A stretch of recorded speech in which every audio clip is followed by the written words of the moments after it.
कि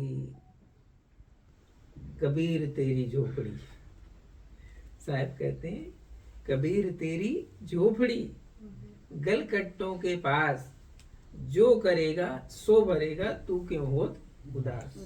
हैं? ये साहब ने कब कहा?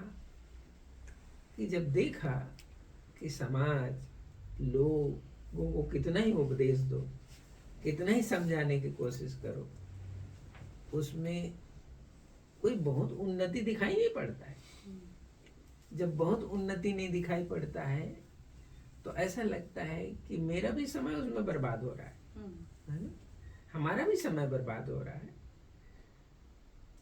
तो मेरा समय भी तो मेरे लिए जरूरी है। ठीक है, मैं 8 घंटा दूसरे को देता, गवर्नमेंट का नियम भाई 8 घंटे चलो दूसरे को लो, बाकी समय तो मेरे लिए भी जरूरी है। तो जीवन की साधनात्मक अवस्था में स्वयं के लिए भी जरूरी है। स्वयं का समय, अनुकूल परिस्थितियां कैसे है उसको भी बनाना जरूरी है। तो इसलिए साहब ने उपदेश दिया,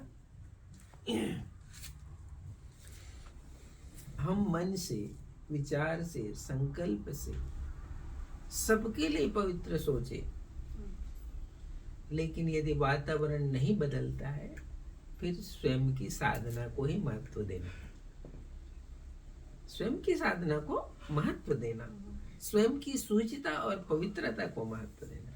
क्योंकि अब जो रास्ता है अब वो सबके साथ जाने का नहीं है। अब का जो रास्ता है वो स्वयं अकेले जाने का।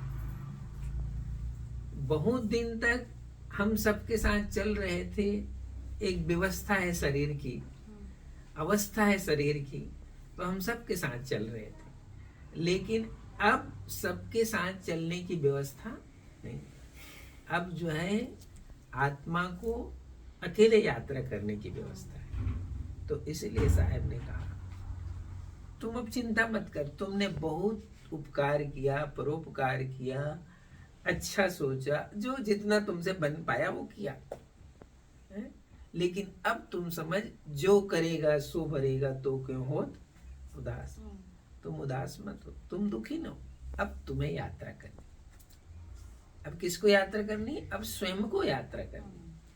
और स्वयं की यात्रा, स्वयं की मुकाम की तरफ बढ़ना ही साधना है। साधना इसी को कहते हैं। इसीलिए हमारा जो जीवन है, हम सदगुरु के ज्ञान उपदेश को सुनते। हमारे भारतीय इतिहास में एक राजा का वर्णन है, वो बहुत विद्वान था, जिसको भर्तृहरि कहते हैं। भर्तृहरि राजा बहुत विद्वान था और राजपाट भी अच्छा चलाता था। अच्छा राजपाट चलाते हुए भी, विद्वान होते हुए भी, मैं जिस बात को कह रहा हूँ वो एक समय आ गया ऐसा, वो एक समय आ गया, अच्छा ऐसा समय आ गया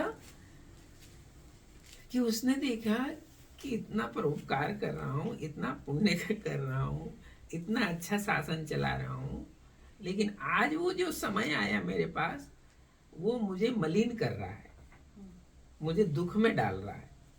तो अब उसने सोचा अब जो है मैं इसी भंवर में फंसा रहूंगा तो मेरी नैया निकलेगी नहीं। इसलिए उसने क्या किया, अब राजपाट भाई को सौंप दिया। उसने किसी को ये नहीं कहा क्योंकि तो राजा था, बहुत कुछ बदल सकता था। क्योंकि जिसके पास राजपाट है, यदि उसे लगता कि ये बदल देना है, वो बदल देना है, वो तो बदल सकता था ना। लेकिन उसने ये डिसाइड किया, जैसे साहब का उपदेश है ना, जो करेगा सो भरेगा तू क्यों हो तुदा। उसने ये डिसाइड किया अब इनको बदलने कि यदि मैं विचार में रहूं, ऊर्जा और एनर्जी को बर्बाद करूं, अब मेरे पास टाइम नहीं। मेरी नैया को इस मुकाम से बाहर करने का अब टाइम नहीं है। इसलिए उसने क्या किया, भाई को गद्दी सौंपी और स्वयं इसलिए भर्तृहरि वो जो